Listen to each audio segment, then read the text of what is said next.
right, so at ET Now, we are celebrating the force of 14. 14 years of insightful analysis, top market and corporate voices, and much more. Alongside this journey, we have witnessed the rise of Indian economy, the phenomenal surge in retail participation in the equity markets, and the rise of India on the global stage. And as we celebrate our 14th anniversary, it is time we look back on this journey, reflect on what has worked for India and its growth story, and what needs to be done going ahead.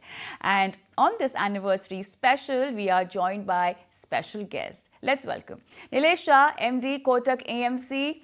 We also have Sunil Subramaniam, MD and CEO, Sundaram Mutual Fund. Let's welcome them on board and discuss what lies ahead for India over the next 14 years. Good evening and welcome to the show.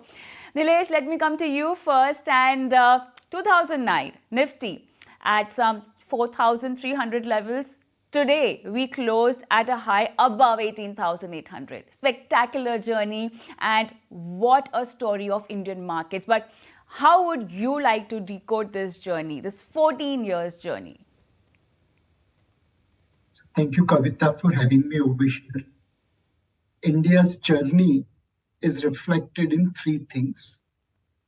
One, last year, 6 out of top 10 fastest growing cities of the world were in India. Hyderabad, Bangalore, Mumbai, Delhi, Kolkata, Chennai. This trend is likely to continue for many, many years to come. The state where we sit, Maharashtra, its GDP today is equivalent to what was whole of India's GDP in 2005. In 17 years, Maharashtra has reached where yesterday India was. Over next 17-20 years, will Maharashtra reach where today's India is? Undoubtedly, yes. Our states will become as big as today's India. Finally, apart from cities and state, it is the corporates which create growth for stock market. We all know how Indian pharma companies, Indian IT companies are dominating global system. This trend is likely to get repeated in many things. Put together this combination of state, city, and company, put together this with the combination of India's 3G, earnings growth better than emerging market peers, governance standards superior to emerging market peers, and commitment to green. This is the story of India. Interesting set of examples there and facts, in fact. But then, Sunil, let's talk about demat accounts. Let's talk about the participation. Now, in 2009, okay, 1.7 crores demat accounts, and now we are at a 7x jump, 11.8 crore. Huge increase in participation. In fact, please decode and analyze and tell us how investors too have changed from 2009 to 2023. So first of all, a very happy birthday to you now.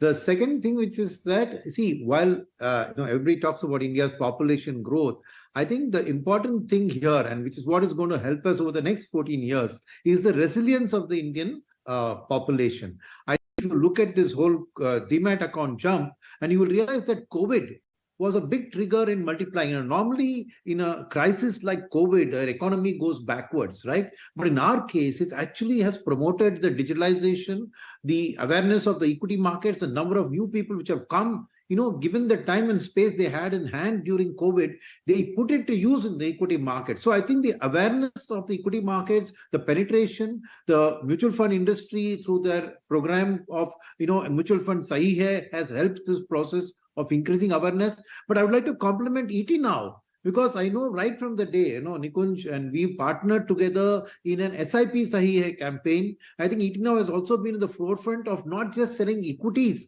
but to sell the concept of mutual funds, the concept to sell of SIPs, the power of compounding. And I think ET Now has played an important role in creating this whole awareness and converting people away from a government guaranteed fixed deposit, which destroys value in an inflation to the best inflation beating asset class, which is equities, done through an experts, which is mutual fund through diversification. I think compliments to ET Now also for being part of this journey. And the way forward, India is going to be clearly the youngest country in the world for the next 50 years.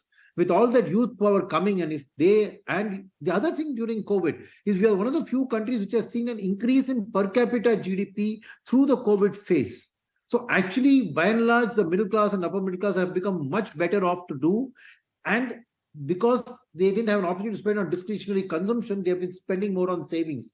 So you see the mutual fund SIP book has dramatically increased to touching the verge of 15,000 crores a month. So I think it talks phenomenally about the strength of our country in diversifying the capital markets base. And I think this story, we are still at a low double-digit penetration. So I think the next 14 years, you'll probably see a much faster growth than we've seen in the 14 years. And I think that's where we are at the cusp. And I do wish that he now leads the journey of market expansion. Thank you so much, Sunil, for those kind words, motivational words. And in fact, thanks to you and to all three of you for being a part of this journey with ET Now. I would also like to welcome P Singh, Deputy MD, SBI Mutual Fund. Good evening and welcome to the show. DP sir, we are talking about last 14 years now. So on ET Now, we say rise with India. What's the kind of India you relate to now as compared to the India 14 years back? Thank you very much, Kavita. And first of all, heartiest congratulations on your 14th birthday. And as Sunil sir was rightly saying, the ET Now has played a wonderful role during these 14 years.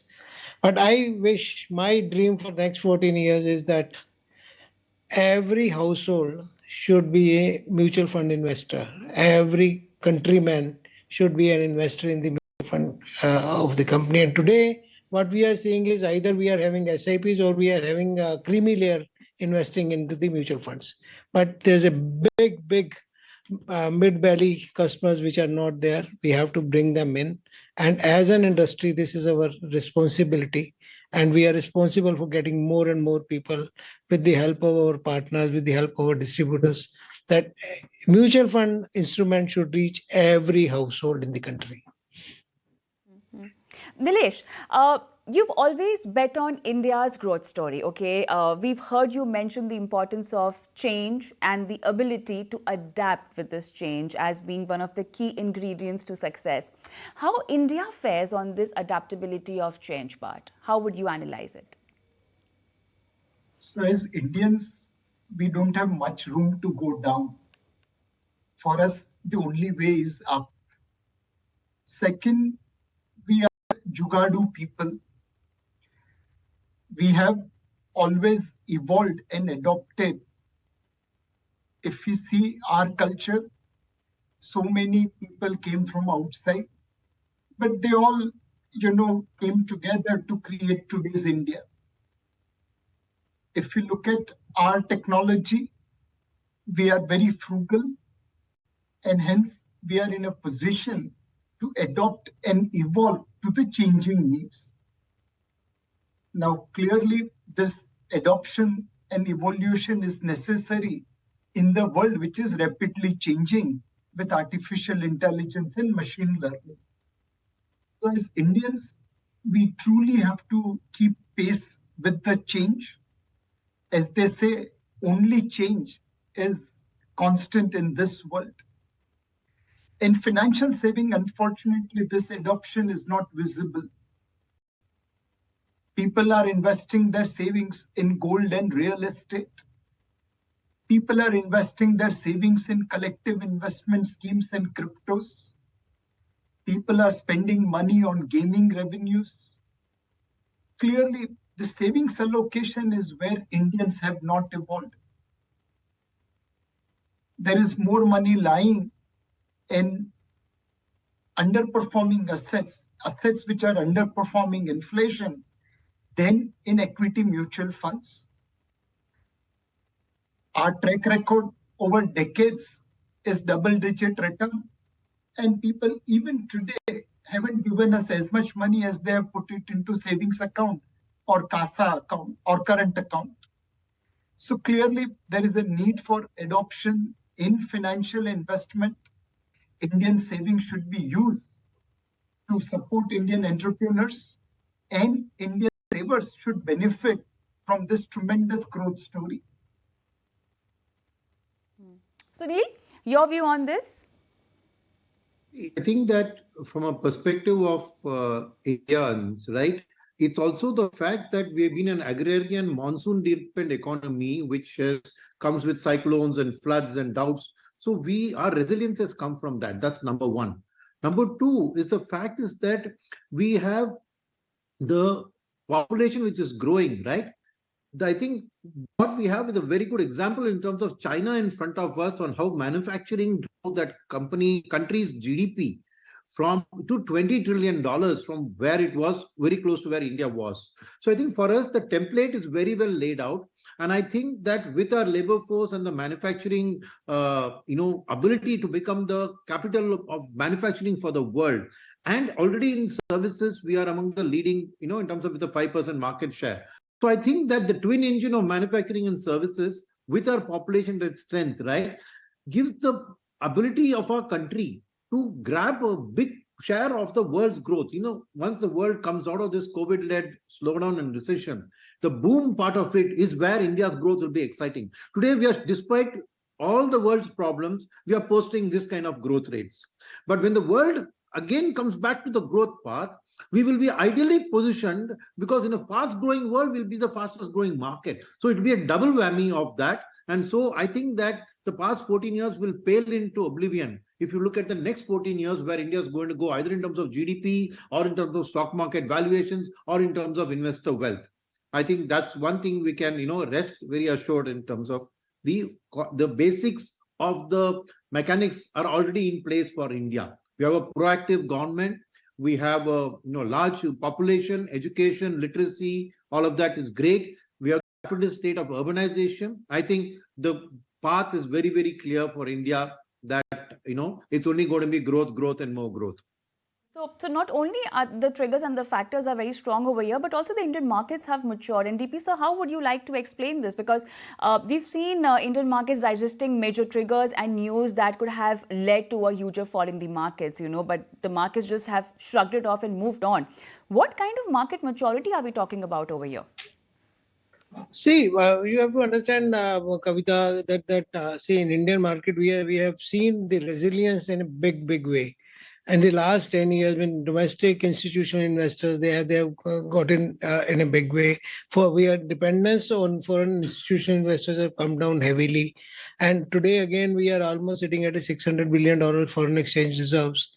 And the next 14 years are going to be very, very, very glorious year for all of us. And the next 14 years, 14 trillion economy is very much visible. And see, as far as maturity of the market is concerned, that is evident from the fact whenever the market is going up, there's no rush of people putting in money, and when the market is going down, the huge money is coming in. I think this simple example and simple math tells us the maturity of the market. So that's where we are today, and more people are joining the bandwagon of investment journey. Except for some disruptions which do come in because of some interventions here and there. Otherwise, this industry, this investment scenario, this market will continue to grow, and there cannot be better example of the shining India, whatever is there today. When everything looks so rosy, of course we should be cautious. We should be cautious of whatever is happening around us, but things look much better, and the maturity is visible from the math itself. All right, so I'm going to take a quick break, and post that I'll be questioning all three of you on a theme called Kal, Aaj aur Kal. And what exactly will this be? We will tell our viewers after this break.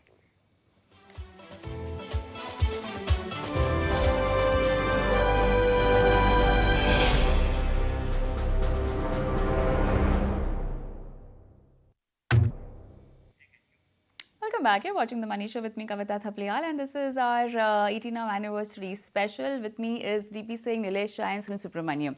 All right, one very interesting round of questioning, and Nilesh, let's begin with you. So I want to focus on on something called as Kal, Aaj or Kal, and this question will be asked to all of you.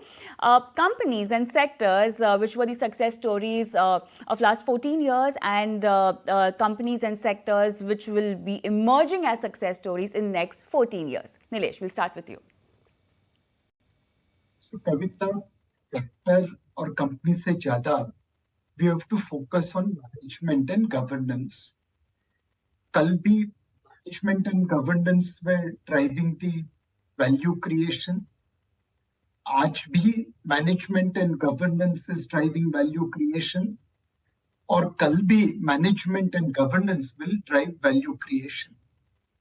You have to always focus upon good managers who have vision, who will convert that vision through execution, and most importantly, who will follow the path of governance and not cheat minority shareholders. Industries will go up and down, economy cycle will go up and down, but if you are with a good promoter who is having a vision, who is executing that vision, and who is fair to minority shareholders, you will always make money. Brilliant. Sunil, what's your take on this? So for me, the previous 14 years has probably been a service-driven economy that has driven India. So I think the next 14 years, we will see manufacturing take the lead. So I think fundamentally, we'll see this migration from services plus agriculture into manufacturing with a diminishing role for agriculture. That's number one. Number two is those companies which take advantage of three key themes. First is renewable energy. I think India is the fastest growing, is probably also taking the leadership in green energy and converting our oil and carbon requirements into, hydrogen and solar. So those who take advantage will probably take the leadership and be the big multi-baggers, number one. Number two, those which are taking advantage of the rapid digitalization. The internet penetration of India is already the fastest growing, and that digitalization will open up new frontiers, and those companies which are at the forefront of that will take the benefit. The third is, I mentioned manufacturing, but within that, I think artificial intelligence is transforming the way goods are manufactured. You have 3D printing, you have so much new things happening. So I think AI and even India's IT leadership, I think in the AI space for us to become leaders. So I think these are the three key themes in my thing over the next 14 years will take India into one of the top three countries in the world. So from a bipolar world where US and China are dominating, we will be in a tripolar world where US, China and India will be the triumvirate leading the world. DP sir, your take. DP sir? DP sir, am I audible? Kavita, I'm not able to hear you. Are you able to hear me now? Yeah, I can hear you. All right, so companies and sectors, success stories in last 14 years and the coming 14 years. No, I absolutely echo what Nilesh Bhai said earlier. It's evolving world. Things will keep on changing. Whatever was looking very good 14 years ago is not looking good today. And whatever is looking good today may not be. I think, and what Mr. Subramaniam has also said, the AIA, the green energy, the hydrogen energy, the new things will keep on emerging, right? The EV is another on the auto sector. But I am not taking it because ultimately it depends upon the good businesses and good managements. That's the key. And moreover, in the next 14 years, we have to master ourselves in not only investing, but also master ourselves where not to invest. That is the key role of us as an industry. I think we'll master ourselves much more than choosing where not to invest rather than investing. Investing, of course, we have to do. We have to find the ways and means. And next 14 years, I think the experts in this industry will evolve much more than what has happened during the last 14 years. And we are in a very, very sweet spot. And we will be able to add value in the investors' kitty. Exactly, and we just hope to see the rise of Indian retail investors even more from now. Thank you so much, all three of you, for being on the show and making this anniversary special, all the more special with all your views and guidance to our viewers. Thank you so much. All right, we move on. Next up, we bring you the highlight of the Swiss Summit hosted by the Times of India, powered by Right to Protein. Here's what the esteemed panelists had to share about soy food and soy feed for quality protein consumption. Let's have a look.